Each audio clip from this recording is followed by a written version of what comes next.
It has never taken this long. I don't know what's... There we go. We're live. We're up and running. He's Casey Stern. I'm Cyrus Satsas. This is a program where we're talking hoops. Even though it's the slowest time of year right now in basketball, that's what we're here for, to entertain you, hopefully lift up the mood. Let's get into it. Casey, you ready? I'm ready. Let's do it. Here we go, brother. This is NBA Coast to Coast.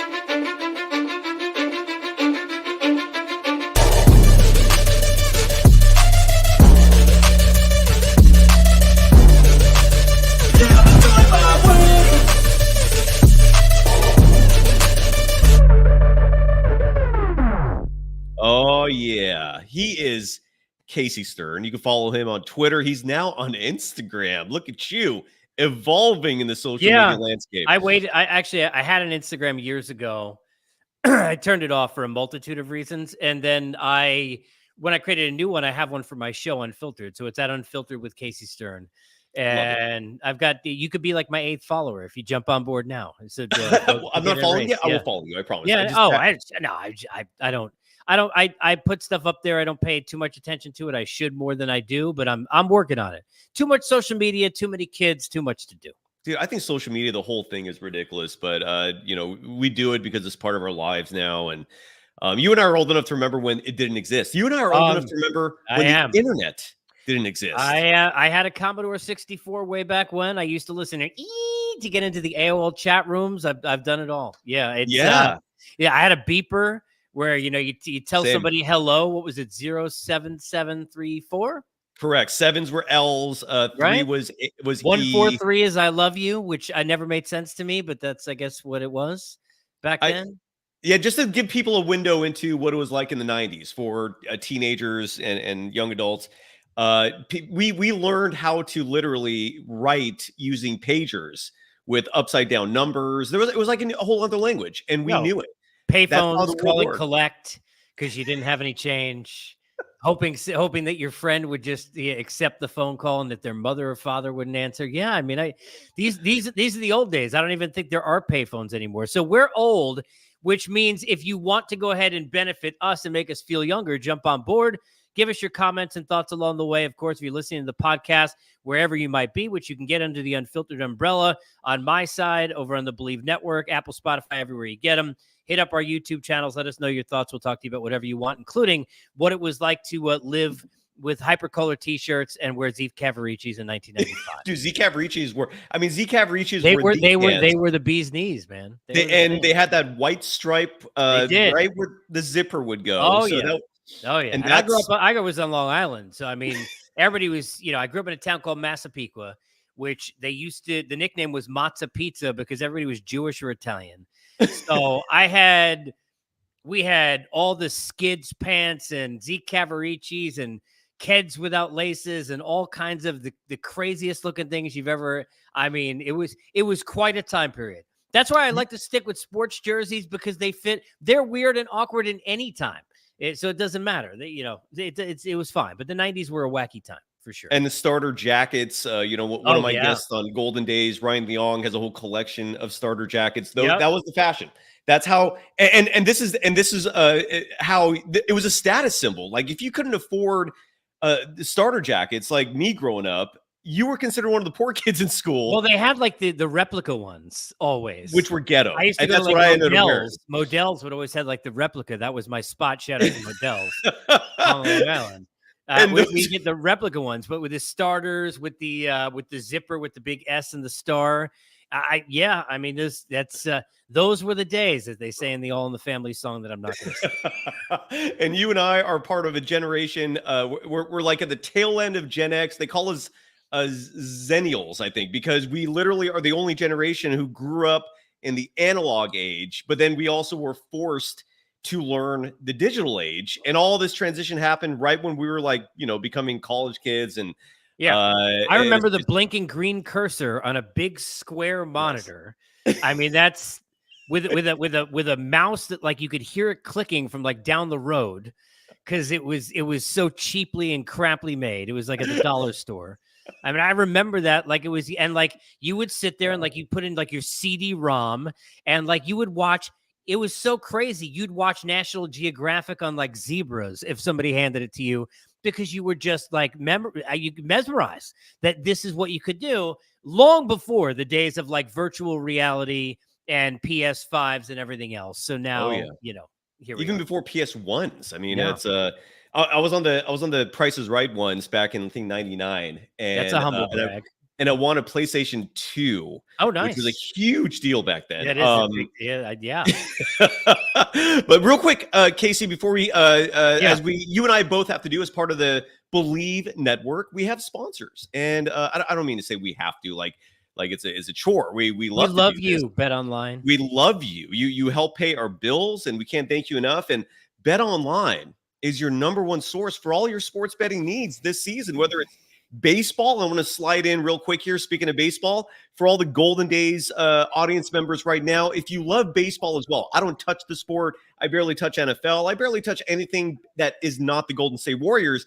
That's where Casey Stern comes in. Subscribe to Unfiltered. You cover the gamut. You're covering everything. Whereas my UFC, baseball, I've had guests like ranging from Dusty Baker to Rex Chapman to Ariel Helwani on insight on every single sport you can imagine. I've had half a dozen GMs, over a dozen coaches. You could jump on board and get all of them from all of the major sports, including one for me, which is a major sport, which is the UFC, which I love MMA. So you can get all of that from fighters to players and all in between. Unfiltered with Casey Stern on the YouTube channel. Get over and subscribe now. If you subscribe now, I will smile. I mean, I'm not. You were waiting for me to give you something. It's not. Those smiles a lot, man. Smiles are contagious. They spread positive energy. I love it. And again, my daughter told me yesterday we're at the pool, and my daughter told, "Don't worry, Bet Online. We're fine. We're promoting you. This is all part of the promotion." My daughter told somebody at the pool yesterday, and over her she said, "My dad takes pictures with us if we ask, but he doesn't smile." And I was thinking to myself now, like, so I went back flipping. I'm like, really? Like, is it on purpose? Is it by accident? I don't know. But this is now a focus of mine. I have a lot of, I'm like George Costanza. I got a lot going on in here, but I don't mind grumpy. If you're grumpy, I don't mind that I'm not either. grumpy. I'm not grumpy. I think your emotional spectrum, regardless of where you land, you're awesome, man. I have a spectrum. So go ahead. You're lovable. We all do. Yes, we all Bet do. Online. Yes, go ahead.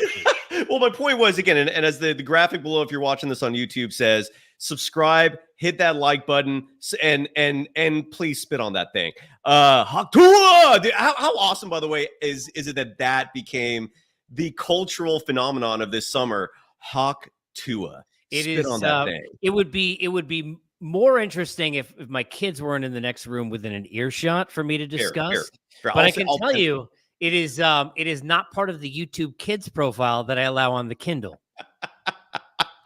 Spit on that thing, subscribe to that thing, and also go to Bet Online, where they have every stat, every matchup, even live odds and spreads while the games are being played. And when the game's over, head on over to the online casino. Your gambling fix is not limited to sports with Bet Online. You can get in on a game of blackjack, poker, or unwind with one of over 150 slot games. Head to the website today to get in on the action. Use the promo code BELIEVE, BLEAV, for your 50% free bet credit. That's a hell of a deal on your first deposit up to $250. What that means is if you put in, let's say, $250, you'll also see an additional $125 slid kind of like a DM, only in your bank account. So you can start with $375 to play with and have the time of your life. Bet Online, the game starts here. And speaking of having the time of your life with money, let's talk about your boy Jalen Brunson, Casey. He plays for the New York Knicks, in case you folks out there are unfamiliar and you've been living in a cave for the last 5 years. Incredible player. He's become one of my favorite players. And now he's showing just what leadership means. Casey, describe to everyone else what Jalen Brunson did this week that deserves a tip of the cap, man. It was impressive. Well, first of all, this is probably the first time I'm covering, sports in general for over 20 years. I don't know that I've ever seen a player turn down this much money openly with absolutely no reason to whatsoever, other than the fact that he legit. Now, look, we've seen Tom Brady, Pat Mahomes. There've been a lot of NFL guys who have done it. It's a little bit different for me when you think about just how much money that you can make at the max level in the NBA. Jalen Brunson could have waited until the end of next season and signed a 5-year deal for $269 million.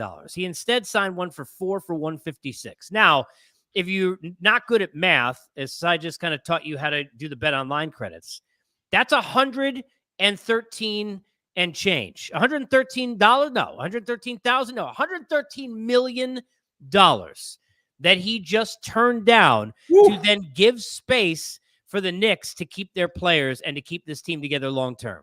Because the whole point of having DiVincenzo and now Mikal Bridges come in and Josh Hart and Brunson is that they want these four players, obviously, they're all best friends, but they all want to play together for the next number of years of their career. You can't do that if you have a player making at the highest of the max money. We're talking about 5 at 269 that he could have played out last year.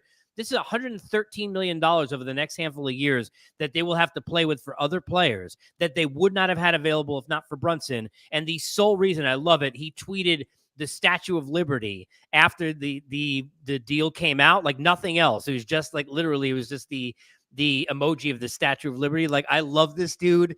You cannot love this guy more in terms of the fact that he was a player who people thought at $20 million a pop was going to be a bust. That there's no way. I don't care if he scored 38 in a game that Doncic couldn't play, remember? Because that was it. Doncic out in a playoff series. Oh, he got all the minutes. Anybody can score a lot of points when they take a lot of shots. He's too small. He's not dynamic enough. He can't create his own shot. He can't play defense. Okay, he's not great at that, but whatever. There are plenty of people, high Steph Curry, that don't need to I don't play think he's defense. bad at defense, though. He's I mean, fine. he's not a liability. He's fine. He's fine. Yeah, he's fine. He's fine. And when you got Hart and Bridges and DiVincenzo and all the defense and Anunoby, I mean, forget it.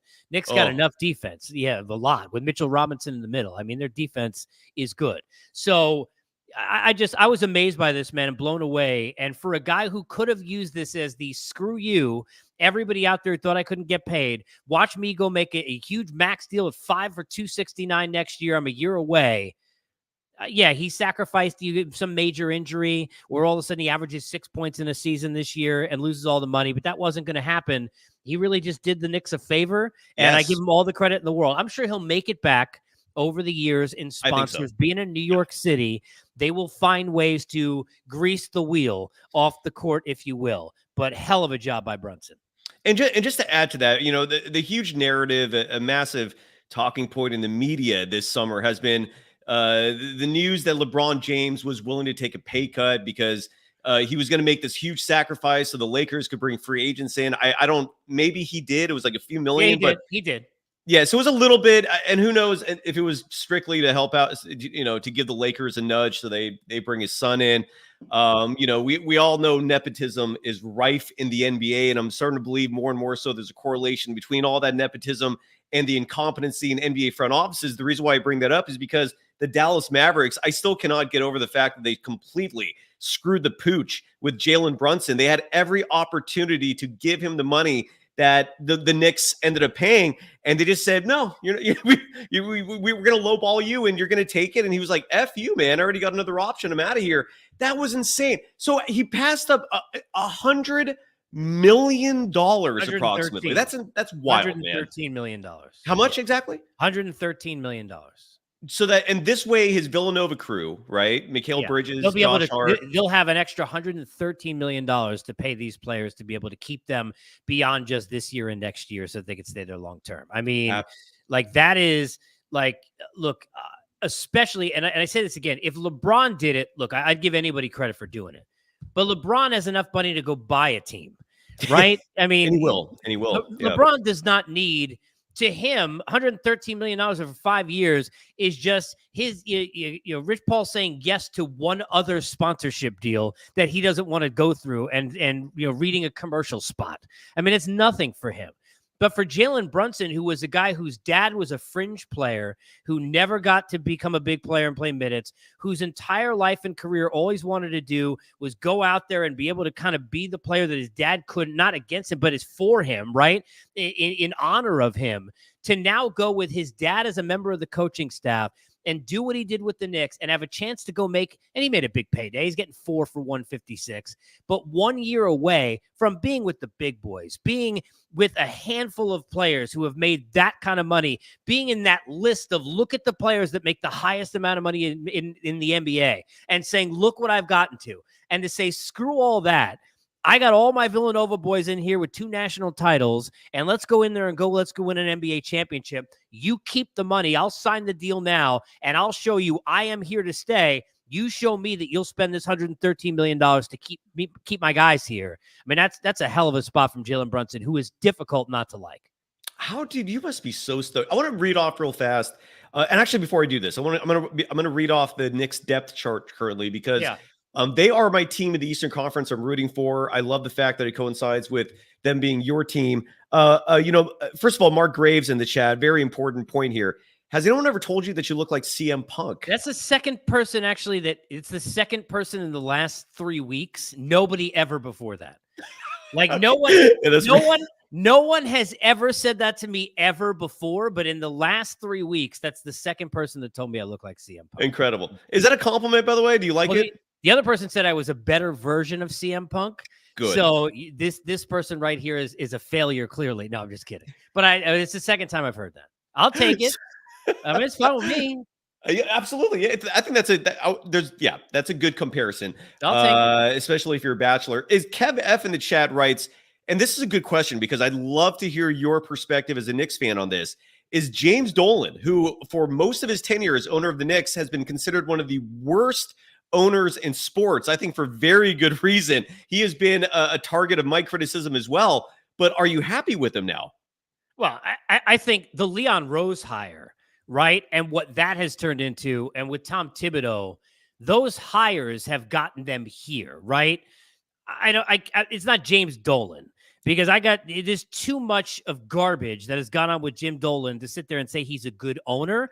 The one thing that I think because of the relationship and because of the name and the stature of who Leon Rose was and his relationship, it has enabled him to be less Jerry Jones in terms of seeing Dolan every 5 seconds and more in the background to where he's there as needed. And I think that has been better for everybody involved because players around the league were starting to talk about never coming to the Knicks because they didn't want to play for Jim Dolan because of all the garbage. I mean, think about how bad you have to be to have, of all people, when you think of this franchise, Charles Oakley banned from an arena. Like it is the craziest when you talk about, and for people who are younger, you want to talk about the grit and grind and the soul of a team. He's not Draymond Green. I'm not comparing them as players, but to that Knicks team, that's what he was. He was a guy who would get in Ewing's face. Yes.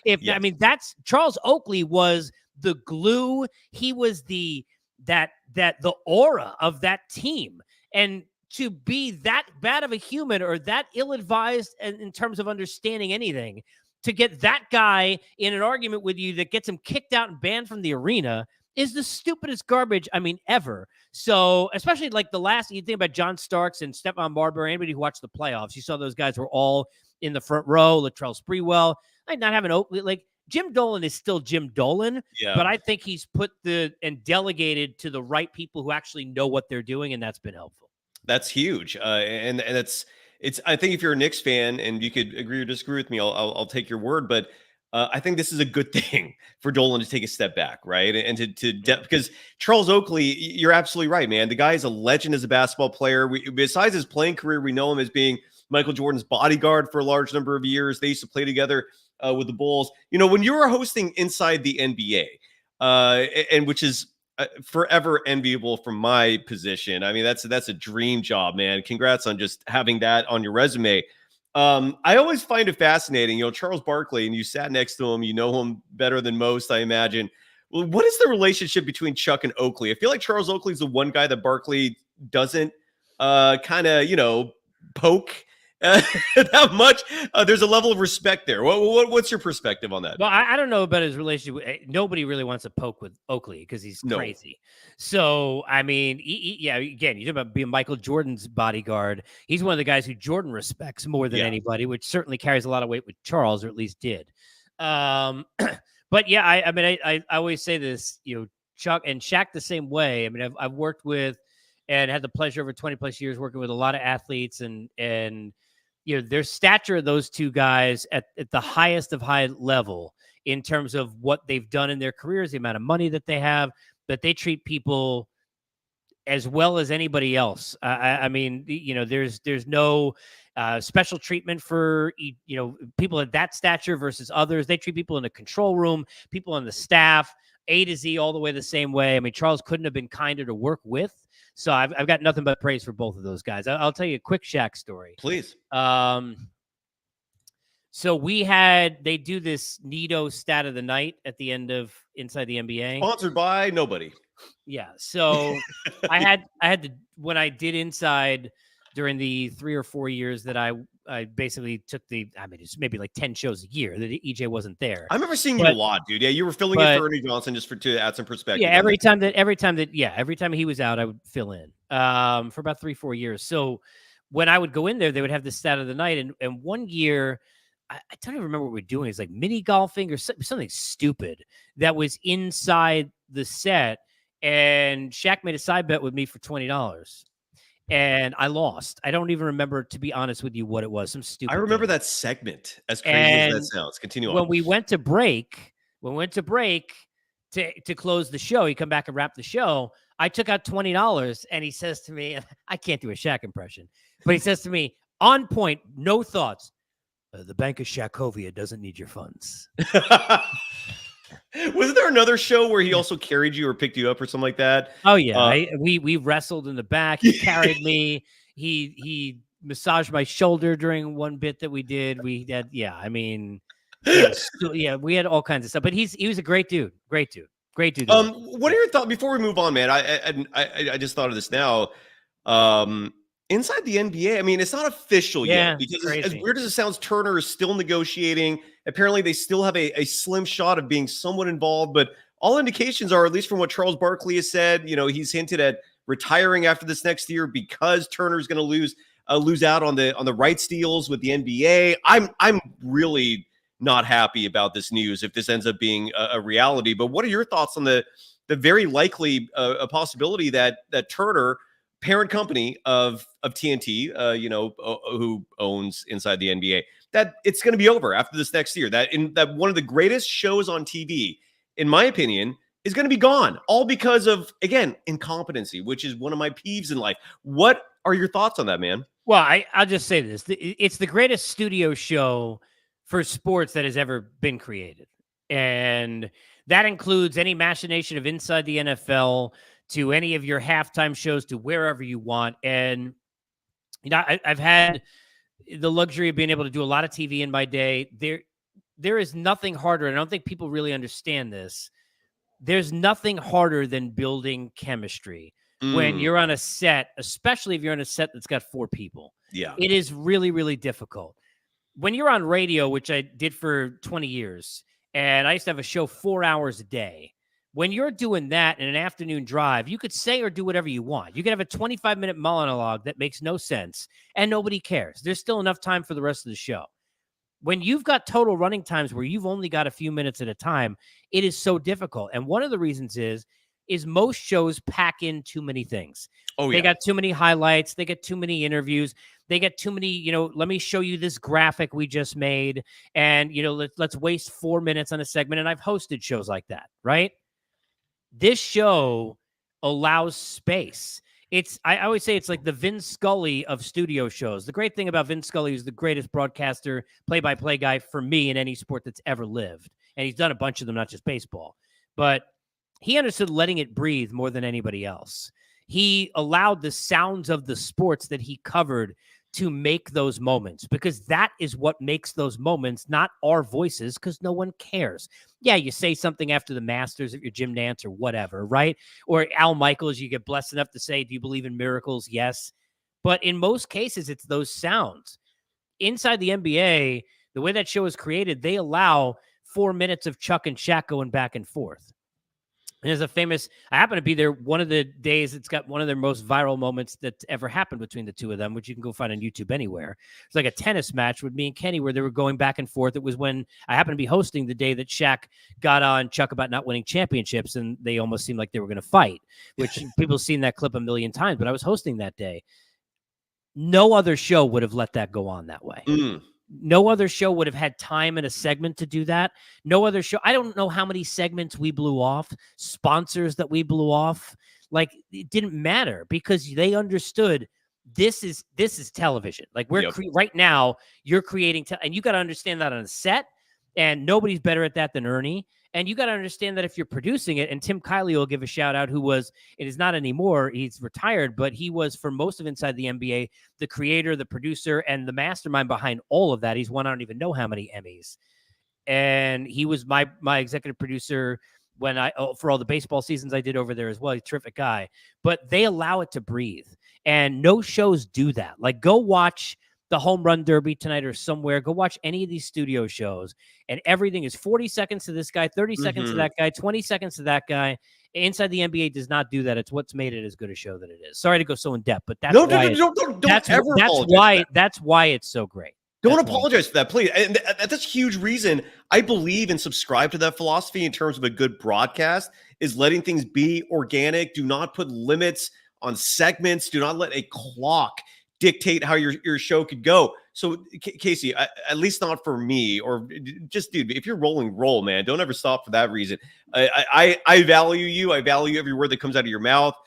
So no, dude, don't ever censor yourself for any reason. I appreciate it. No, but it's not about me. It's just that show, the dynamic and the chemistry, and you need the right people, but you need it to be produced that way because a lot of shows could be more like that if they had the right personalities. But it's the editing and the over graphic and all that. Think about how many times you watch Inside the NBA and you're just staring at the faces on the set for 7 minutes in a row. Yeah. You won't see that on any show. I hosted the NCAA tournament, even on that channel. I mean, at that network, I hosted on the NCAA tournament for 3 years. I did 7 MLB postseasons. I did 3 NBA finals for NBA TV and 5 seasons there. And in no other spot will you ever see that. It's what you usually see. A lot of video, which is called B-roll. And you're watching a lot of graphics and they're breaking down things and they're telestrating. You don't have any of that. You're just watching 7 minutes in a row of humans talking and creating that chemistry. That's what makes that show so great. Yeah, absolutely. It's and I'm glad you brought up Tim. Is Kiley? Is that his last name? Tim Kiley. As the best producer I've ever worked with. Yeah. And so you're saying he's the man who deserves the credit for giving this freedom and the environment. He's the one who. They break boundaries you can't break. I mean, one of the days that I hosted, which is another viral moment, but not because of me, but which is what is so great about what EJ does, because Ernie understands, on a set like that, you're kind of like the pocket square. I mean, of an unbelievable Armani suit. You know what I mean? And you're just trying to make it just look a little bit more bling, but you're not trying to take anything away. But there was a show that I did there where Shaq, if anybody remembers this, came out with no pants on and a suit jacket and a cane. And why? I have no idea. He was doing whatever the hell he did. He had no pants on. I remember, I think it was me and Candace and Zeke. I don't think Kenny and Chuck were there that day, but I don't remember why. But no one else would say that's okay. You wouldn't have and certainly part of that is being Shaq. But they promote and allow all of that. When you think about all the funny pictures that they do and all of that, I think they've done such a great job at breaking the mold and showing that they're not afraid, and that's why they got as good as they got. Absolutely. And by the way, your former colleague Kristen Ledlow says hello. Was asking if she wanted to come on the program at some point. I didn't realize she had a second kid, so she's on maternity leave right now. But she says hello, and I've been trying to get Underdog on this program for a while. I met him a couple years ago, and one of the nicest guys ever. I didn't realize his level of brilliance was as high as what you said it is. Apparently he's terrific. Yeah. So hopefully we'll get some of these individuals on our show. I also SG Sports Talk channel in the chat writes, can I come on the show? I just put a link. If you want to join us for a minute or so and offer your insights, please do. Before we move on from the Knicks talk, at least, because your team deserves that much love, just want to mention a couple comments in the chat here. Dr. J30, she writes that Dolan will never be considered a good owner, given what he's done, like banning Oakley, face cams at Madison Square Garden to prevent lawyers. He didn't coming in. Yeah, he's treated fans like crap. Having them rip up posters, which is true, and having them point out little posters that he did. I mean, it's as stupid as it is. How could you be that insecure when you have that much money? I have no idea. you forget it. And people, MSG. And by the way, for people who don't realize, Jim Dolan, the Sphere in Las Vegas, that's Dolan. So like the guy's got so much freaking money. It's like, can you imagine? How can anything be bad? No offense. I mean, look, kids, money is not everything. But how can anything be that bad when you're not only running the Rangers and the Knicks, but you're the, quote, VP and chief executive officer of Sphere Entertainment? Or anybody who's seen what that thing is doing, I mean, it's come on. I mean, chill out, Jim. And James Dolan is also, he's got a band, right? He's into music. He is into music. Yes, he is. Interesting character. He'll tell you if you listen. And I don't blame Knicks fans for being peeved with him. Douglas Mike's adding in the chat, the Knicks would have had a great A+ offseason had they retained Hartenstein, but still a great offseason regardless. Are they going to still go after Walker Kessler, the Utah Jazz center, who reportedly is on the block, along with a lot of other players? We're going to talk about them in just a minute because there's a new report from Shams that came out this morning regarding Lauri Markkanen potentially going to the Warriors. But we'll get to that in just a minute. Real fast, Casey, your thoughts on the Knicks offseason. Was it a wild success despite Hartenstein going to the Thunder? Your thoughts? Yeah, I mean, and we talked about this a little bit. You could check episode 1, which you could find over on the Believe Network under the Unfiltered umbrella on the podcast or either of our YouTube channels as well. And how can people find Unfiltered? Because like you said, that's a common name. If they just search Casey Stern, if they search Casey Stern or write Unfiltered with Casey Stern, you can get, like, and subscribe. Today I did my extensive breakdown of the first half of the MLB season. I do all sports, but it's 312 episodes deep. So you've got all kinds of stuff there. But you can get that there, or you can go to Unfiltered with Casey Stern on the YouTube channel. Please like and subscribe and get into all of that. Did somebody just say MSG and Pad Thai? Did I just? What? Yeah, Damian LaRoche, who brings a lot of luck to this show, man. Yes. Of course, I meant Madison Square Garden. No MSG. Yeah. Except I love Pad Thai. I didn't get the MSG reference until just now. My grandmother, may she rest, every time we go to like a Chinese restaurant, she used to say like, do you use MSG? And I remember being as a kid having absolutely no freaking idea what it means and never asking. Like, I was like, what is that? It would make you sleepy. You want does that mean it's not kosher? Like, I don't know what that means. I want to take a nap after a nice meal. I think the Hartenstein thing was a big loss because Mitchell Robinson is never healthy. And Hartenstein was such a good passer and facilitator from that spot and extender of plays, which is so huge for a team like the Knicks. So I think it was a big loss for sure. Big loss. And again, people forget, though, too, that Julius Randle is also a member of the Knicks. All-star. I think you're fine. I think Knicks fans, at least from my perspective, I think you're fine. Your team is going to be a legitimate contender. I think if you're the Boston Celtics, you got to be a little worried about the Knicks. I don't think they're going to be an easy out. Should be a fun Eastern Conference Finals if that's what it ends up being. Are the Sixers a threat to you? I don't see them being a threat. To me, it's Celtics, Knicks, everyone else. Philly might get the 3rd seed. It's an if, but if they can get healthy at the right time, even if they're because seeds are what they look.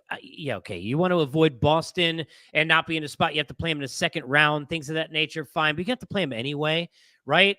If the Sixers could be healthy, you tell me there's a healthy Embiid the last couple of weeks of the regular season heading into the playoffs and a healthy Paul George and a healthy Maxey.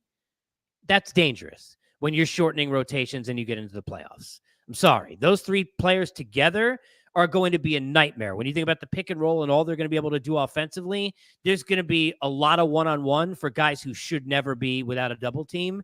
It's going to be dangerous. However, I don't think they're as deep as the Knicks are. And I also don't think, based on what we've seen from the Sixers and what we saw in the Knicks-Sixers series, I don't think they're nearly as tough as the Knicks are. And I think that's a problem. Yeah, and Philly, to me, is just so many questions, right? We don't know how Paul George is going to assimilate. We don't know how the chemistry thing is going to work. Paul George is going to be 35 next year. Joel Embiid has never proven he can stay healthy from beginning to end. Just a lot of question marks. On paper, they look damn good. That roster is still very incomplete as well. This offseason, it's weird, man. It started off roaring, and then it just stopped. It just kind of hit a pause button. The Warriors are one example of that pause, right? We're kind of waiting to see what's going to happen there. I also want to mention, speaking of plugs, Ginji Gok just subscribed to you, Casey, again. So Unfiltered. Thank you. I appreciate that. Thank you. Unfiltered Casey with Casey Stern. It's easy. Subscribe to it. Subscribe to Golden Days again. And if you the YouTube channel. And I'm a YouTube channel. I also got crazy videos of my kids and some funny shenanigans too. So if you want to go deeper behind the scenes of my insanity, you can get in there as well. I'm still smitten with the fact that you're a 15-year-old dog. And look, to me, of all the treasures in this world, senior dogs are right up there among the top. They're precious little things. I cherish them. And the fact that you're a 15-year-old senior citizen is entertained with television, that just warms my cuckles, man. Yes. I absolutely love the imagery of that. It's a beautiful thing. So subscribe to Unfiltered with Casey Stern. Subscribe to Golden Days. Add the word Warriors to Golden Days if you have any struggles finding that. Cannot thank all of you enough for the love. We also have someone who's joining the show right now, one of our viewers or listeners. And again, audience participation is welcome. Think of the old sports talk radio days where callers would call in, right? This is the modern incarnation of that. And let's see what SG Sports Talk channel has to say. SG, you're on the program. Your face is hidden with the logo. We'll let it pass. Enlighten us. The floor is yours. How are you doing, man? Can you hear us? I can hear you. Good. Welcome. I really like your hi Cyrus. I really like your YouTube channel. I love all your content. I think you do a phenomenal job. I think keep it up.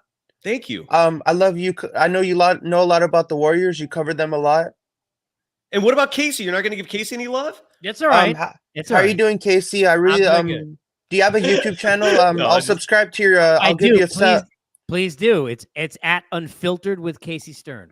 I just love the fact that SG, your bubble like actually has animation vibing with your voice modulation. So what are your thoughts on the Warriors? Like, how do you think they're gonna do this upcoming season? Great question. Is that the only question you have before we go? And then because Casey and I can get into that in great detail. Do you have any other thoughts before we let you go, man? I want to, while you're here, I want to give you a chance. Could I stay on the show if that's fine with you guys? Not for the whole thing. No. I mean, you can stay behind the scene. Do you want to stay in the green room, like behind the scenes? If you want my Venmo and want to pay me, you can. Yeah, go ahead. How do you think the Warriors are 5-0 in the NBA Summer League? Do you think that they're going to keep on being undefeated? I'm going to touch on that as well because the Summer League performance for the Warriors has been absolutely incredible. That's worth touching on. I'll touch on that even more tomorrow. But SG, I'm going to put you in the green room. Before you go, or at least get off the screen here. Give people, I know you have a YouTube channel yourself, right? I think you mentioned that in my chat before. Is that correct? Yeah, my YouTube channel is SG Sports Talk channel. I'm at 249 subscribers. I need to get to 300. Please help me. I'm desperate. I need subscribers. Well, one more time. How can people find your YouTube channel? Just go on X or on YouTube. And what's the handle? Like, what's the name of the show? SG. It's the same SG Sports Talk channel on Twitter. SG Sports Talk channel. There you go. Subscribe to that, folks. And he wants us to talk more. SG, thank you so much, man. You've always been in the chat, spreading positive vibes and energy. I can't thank you enough for that. So thank you, brother. And come back on soon, okay? I hope you guys keep on carrying with the show. You guys have great insight, and I love to hear about it. Hell yeah, brother. We will. Thank you. Don't ever tell him you're desperate. Don't ever tell him you're desperate. Don't let him see it. I don't want to be. This is some man-to-man advice. So okay, so he wants us. They may already know you're desperate, but don't tell them. Yeah, don't. First of all, desperation is the least attractive attribute if you're a male trying to attract females. Don't tell them. Don't tell them. Yeah, don't ever let anybody think or know you're desperate. Don't let them see you sweat. Don't let them see you sweat is a good way to live life. Yeah. Absolutely. So let's get into the Warriors, Casey. Are you cool with that? Are we ready to move on? Real fast, because I've had this up forever. I just want to read off before we move on from the Knicks. Their depth chart, because it looks so damn good, man. Just to let people know who is on the Knicks right now. Their point guards are Jalen Brunson, Miles McBride, Tyler Kolek. I know virtually nothing about those other two. Are they any good? Miles McBride had a good season. Yeah, I mean, he had some good minutes, made some starts, good shooter. Yep. Okay. Shooting guard, and this website, Daily Knicks, lists Mikal Bridges as a shooting guard. Yeah, he's starting at the 2. With Dante DiVincenzo as the backup there. That's an awesome 2. It is. Yeah. Small forward, OG Anunoby, Josh Hart. I don't know who Pacomi Dediet is. It doesn't even matter. All right. And then your power forwards is Julius Randle, and I guess Josh Hart plays the four sometimes. Yeah. And then your centers are Mitchell Robinson, who you're praying is going to be durable and available. Yes. Jericho Sims and Ariel Hook Party, who is a two-way player. That's your roster. Did I forget anyone? No, I mean, right. Look, you think about late in games having Brunson, DiVincenzo, Bridges, Hart, or Anunoby and Randall with no five, and the amount of offense and shooting, they're going to be out on the floor at one time, and guys getting one-on-one. The Knicks are going to score a lot of points, which, again, going back to the usual Knick days where they used to score 80 points a game, is going to be a different world, but they also can play defense. I think they're the second best team in the East, but I don't think they're better than Boston. By the way, Tristan 97. What are your thoughts on this, Casey? That you seem cool. I'm glad that someone thinks that. But the Islander sticker. I know that's my team, man. That's my team. Come on, dude. Who's that? Tristan? What does that mean? Are they a Rangers fan? Is that typically why? That means they're a Ranger fan. Yeah.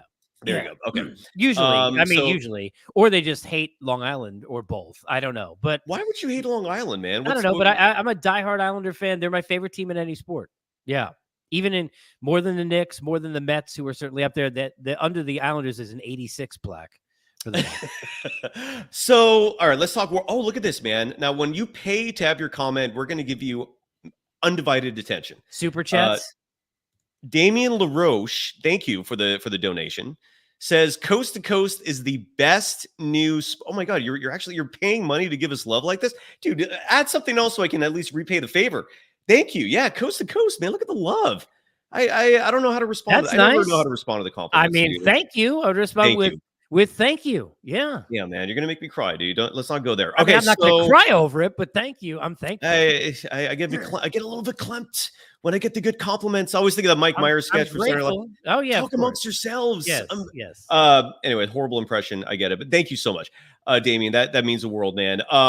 All right, so let's get into the Warriors, and I want to start with this because Shams Charania wrote a new story this morning for The Athletic, which is synonymous with the New York Times.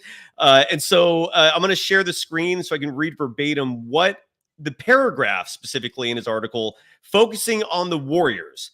And the paragraph goes as follows, quote, "The Golden State Warriors have been the most engaged team for Markkanen in recent weeks, as league sources tell The Athletic. They have discussed a proposal around Moses Moody, multiple first-round picks, multiple pick swaps, and multiple second-round picks. The Jazz, however, have asked for the bulk of young talent and capital the Warriors possess, including Moody, Jonathan Kuminga, and Brandon Panjebski, along with picks, which has been a non-starter thus far for Golden State, league sources said." Immediate reaction to that. We're going to get into this in great detail, but first and foremost, Casey, and please add on to anything that I say here. When I see Shams and playing off that Anthony Slater, they work for the same company and they have the same sources. When I see sources, 9 times out of 10, that means player agents. Would you agree with that? Yes. Yes. So unless it's a team that's trying to throw some water on the leverage of a player in some cases, but for the most part, it's a player agent. Yeah. Absolutely. So when I see this story, and a lot of times, and usually when it comes to the Warriors and sources, it's either player agents, it's either the owner, Joe Lacob, or there's a third person who I'm not going to mention because they're also one of my sources. But it's usually one of those three. And in this case, my guess is it's agents kind of giving some nuggets of information to Shams here, and by default to Anthony Slater. My guess is Danny Ainge and Mike Dunleavy Jr. are not letting out enough information to agents for Shams to give us a clear picture of what's going on. Would you agree with that assessment and your thoughts? Yeah, I think this is a game of leverage. At the end of the day, obviously Utah wants to get as much as they can, and they want to get as many assets as they can. And the longer that it takes, the more desperate they think that the Warriors will be. The more desperate they think they will be, because there's no other chairs in this game for them to sit in outside of Markkanen. Where else are they going to go? And they may be right. So I think you're probably going to hit the one in the middle. I think Golden State's got to give more than they want to, and I think the Jazz got to take less than they want to. But somebody's got to budge there eventually to get the deal done. Absolutely. And I've been saying this for weeks now. This is a staring contest between both sides. I also think here's how I'm reading this, and please add on to everything I'm saying here. The Jazz want picks. Danny Ainge loves assets in the form of draft picks. He's produced a champion before with the recipe, meaning the Boston Celtics. He got Jason Tatum. He got Jaylen Brown, eventually moving on from the old championship trio of Kevin Garnett, Ray Allen, Paul Pierce. And he loves having a stockpile of picks. And the Warriors don't have that stockpile. So what I'm seeing here right now is, and you're going off what you said, right? Leverage, you throw these big names out. What the Warriors are trying to do, because we know for certain that Andrew Wiggins was already about to be traded for Paul George, among a lot of pieces. So the Warriors are trying to, get assets. And when I say assets, I mean draft picks. And they're trying to get it by trading Wiggins, by trading Gary Payton II, and by trading Kevon Looney. Those are the three pieces that they feel ready to move on from. Two of those three are expiring deals, but they're also probably realizing it's not going to be easy to get good draft picks back for those players. And that's where a savvy GM can really make deals happen. That's the impression I'm getting. And I feel like the Warriors are in the middle of trying to get this stockpile, and maybe they're having issues doing so. Your thoughts on what I just said? Yeah, I think, again, the Warriors need to figure out how to get better, and they have, regardless of what Clay wasn't a year ago, they have a sizable fill in a hole now, and they weren't good enough then. So they've got a lot of work to do. They have clearly zoned in that Markkanen is the guy that they want, and that's a guy that I think they'll get. I think eventually both sides will come to the middle here. I think the Dubs will get their man. I think they're the best spot for the Jazz to go to, but they've got to do it with giving up as little of that young talent as possible. Yeah, absolutely right, man. And Tristan 97, I agree with this sentiment as well, who writes that people act like Lauri Markkanen is the next coming. Jesus Christ. Look, I mean, the Jazz, first of all, he's never played more than, I think, 68 games, and that was his rookie year. So durability is a bit of a question with him. I don't think it's a big deal, but it is an issue.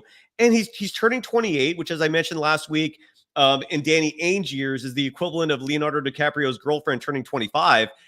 27, 28, that's in Danny Ainge's view, that is old. He wants very young assets.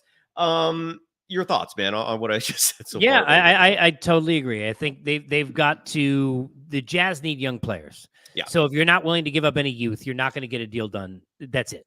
So you got to give up more than you want, but not as much as is asked in that proposal, which clearly is not going to work. That's why they're at a standstill. But there's still time. And right now, if there was anybody else so hot to trot on Markkanen, they would have dealt him elsewhere. Exactly. Like the Spurs, I feel like could have easily had him by now if they really wanted him, but they're not. I mean, they're choosing to go with what they have, which isn't a bad plan, by the way. I wanted to read one more thing before we move on from the Warriors here. This was a quote from Mike Dunleavy Jr. This was during a summer league game, the first or second one. This was on an ESPN2 broadcast. Mark Jones and Doris Burke with the call in Vegas, and they had Mike Dunleavy Jr. sitting alongside them. This was an in-game interview during, I think, the second quarter, maybe first quarter. And I want to read this quote verbatim from Mike Dunleavy Jr. because I thought it was awesome in the sense of his opinion. I don't know if it was if he just kind of revealed a window into how he really feels about Jonathan Kuminga, but this quote was interesting. And Casey, I'd love to get your feedback on this quote from Mike Dunleavy Jr. Usually that year 3, year 4 leap's a huge one. That's what we're hoping for out of Jonathan Kuminga this year. He's put the time in over the years, but especially this summer, he's working hard. And I think he has a better grasp for how we play, how to involve himself with Steph, with Draymond, crashing the glass, cutting baseline, and has really gotten better each year. We feel like this could be the year that he takes a huge leap, and we'll be expecting that out of him, unquote. I'm seeing what there's a lot of videos out there this summer in terms of Kuminga and his training. He's not just doing dunks. He's working on dribbling. He's working on passing. He's working on defense. It could be a big year. We don't know what the ceiling is. Your thoughts, Casey? Yeah, I think that's the hope. And I think a lot of times at that age, that's the development. But the other thing is, by putting that out there publicly, you're putting the onus on the young player that they need to get there, that they need to go ahead and take that next step. I mean, and part of that is not belief, it's motivation. Is you're saying without saying publicly, this is what I expect of you. Now I have put this out there that this is what you can do. And you need to continue to work towards that and take another step. And I think there's going to be more opportunity clearly with this team for him to do that. Absolutely, man. Casey, we only got a few minutes here before we got to go. I don't know how much Summer League you've been watching so far. The Warriors have been looking damn good. My impression of Summer League is always this: like you don't read too much into it, but you can certainly find some nuggets of analysis, information, get some insights. Brandon Pajemski looks damn good. I think it's time to shut him down. I don't know how much Summer League you're watching. I don't know if you're seeing something from the Knicks, but I just wanted to, for the Warriors fans in the chat today and in the audience, I just want to tell you, I've been seeing it. That Dowden kid, that's an example of Summer League maybe overhyping someone. I mean, I don't know if he's going to make the roster, but the point is the Warriors look damn good. I wish we were able to see their second round draft pick, Quentin Post. Haven't seen him live yet. And I'll get into this a lot more on tomorrow's Golden Days. Have you been seeing the Knicks in Summer League, and any Summer League thoughts from you, Casey? I could give you more overall. I've not watched any Summer League this year, but I could tell you that in calling games and doing play-by-play for Summer League for 3 years for NBA TV with shout out Greg Anthony, the games are they're a mishmash. But I think you can find young players that get opportunities that show you more than you thought. Later round draft picks or guys who are here on a flyer who all of a sudden may make some headway, at very least become part of the system. And I think it's fun to watch kind of the higher end draft picks at least play. I think you can learn something from it. From whether or not a team wins, it doesn't matter. You're looking at individual players because, Browning Nagel was a Jets quarterback none of you have ever heard of, who once went undefeated in a regular season and won 5 games. He never won 5 games total as a starter in the NFL. So it means what it means. But I think for individual players, it's definitely something to watch. Absolutely. We're up against the clock here. Any final thoughts? Casey, before we go, I know this is totally random. I would love to know why you think the Milwaukee Bucks are what they are. Meaning, like, why are the Milwaukee? Let me start over. I think the Milwaukee Bucks are delusional in thinking they have any shot this year. We talked about the Eastern Conference. We brought up the Knicks, the Celtics, the Sixers, the Bucks. They're screwed. I really believe that. I'm looking at that roster and I'm thinking to myself, you have once mega superstar player who by himself could probably get you 40 wins, but Damian Lillard is 35, 36, is a defensive liability. You're counting on him to be the version of himself from 10 years ago. Chris Middleton is cooked. I don't know who else is on the Brook Lopez is 36. They're done. They're done. They have no shot. Why are they holding on, man? Your thoughts? Well, I mean, they got Giannis. That's why. You do whatever you can because you're relevant. You're in Milwaukee. And you have one of the greatest players that has ever walked on the court. All right, and let me rephrase. That's why you stay relevant. So you do what you can to stay relevant. Damian Lillard is probably one of my top 10 favorite players of all time. That's not a Knick, but he's old, unfortunately.